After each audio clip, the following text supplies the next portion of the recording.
এদিকে ওইদিকে ফাইট দাও, ওইদিকে ফাইট দাও, ওইদিকে ওই বাচ্চাদের, এই বাচ্চাদের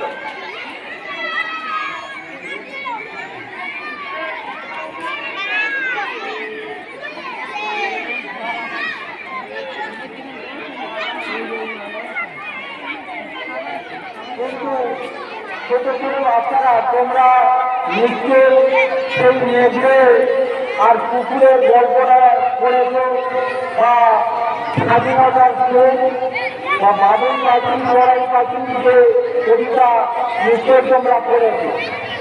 সেটা ছেলেপুলেরা করতে পারবে, তাদের কাছে গিয়ে আমাদের জানাতে হবে। তাই ছোট ছোট ছেলে তোমাদের কাছে আমি বলছি, গুরুজন হিসেবে আমরা অন্তত বলে যাচ্ছি যে সবাই বড়দের শ্রদ্ধা করতে শিখবে, ভক্তি করতে শিখবে এবং বাড়ি বা আশপাশে যারা আয়ুবাণী হয়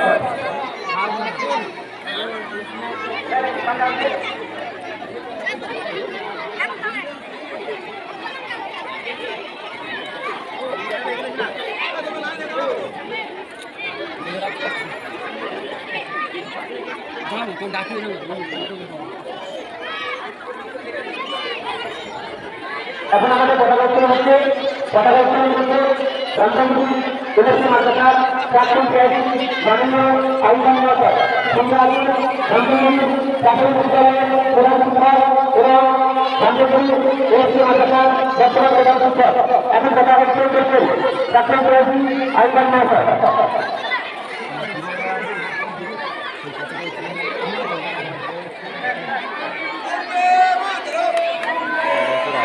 স্বাধীন করা আমরা জানি নেতাজি নামক আরো অনেক বীর বিপ্লবী সৈনিক আছে, তাদের অবদান আমরা চিরদিনই ভুলব না। তারা কেউ 30 বছর, কেউ 50 বছর, কেউ 60 বছর, কেউ 80 বছরে তারা মৃত্যুবরণ করেছে, করেও তারা এখনো আমাদের কাছে জীবিত রয়েছে। অর্থাৎ 50 বছর বয়সে মারা গেলেও ভারতবাসীর কাছে তারা 200 বছর বেঁচে এখনো আছে। কর্মের দ্বারা প্রতিফলন হয় মানুষের, এটা আমরা সকলেই জানি। যেমন নেতাজি ছিলেন, তার এই কর্মের জন্য তিনি আমাদের কাছে এখনো জীবিত হয়ে আছে। তার হেষ্টমুন্ডু, তার ঊর্ধ্ব সিন্ধুমুন্ডুর কাছে আমরা মাথা নত করি। আপনারা জানেন যে নেতাজি সুভাষচন্দ্র বসু 1897 সালে উড়িষ্যার কটক শহরে তিনি এক ধনী সম্ভ্রান্ত পরিবারে জন্মগ্রহণ করেছিলেন। পিতার নাম জানকীনাথ বসু, মাতার নাম ভগবতী দেবী। একথায় বললে চলে, নেতাজি সুভাষচন্দ্র বসু সোনার চামচ মুখে নিয়ে তিনি জন্মগ্রহণ করেছিলেন।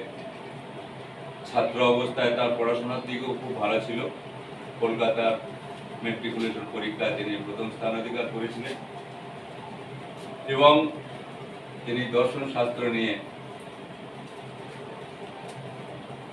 বিএ পরীক্ষা তিনি পাশ করেছিলেন। তার এই ছাত্র জীবন এবং তিনি যে আইএসসি পরীক্ষায় পাশ করে তিনি চাকরিও পেয়েছিলেন, সেই চাকরির মোহন ত্যাগ করে আমরা সকলেই জানি ভারতবর্ষের মুক্তি সংগ্রামের ইতিহাসে তিনি ঝাঁপিয়ে পড়েছিলেন। এই ত্যাগ আমরা চিরদিনই ভুলব না। তাই আর বেশি কিছু বললাম না। আজকের এই স্বাধীনতা দিবসে নেতাজির নামকে স্মরণ করে আমরা আপাতত জাতীয় সঙ্গীত গেয়ে আমরা শেষ করব।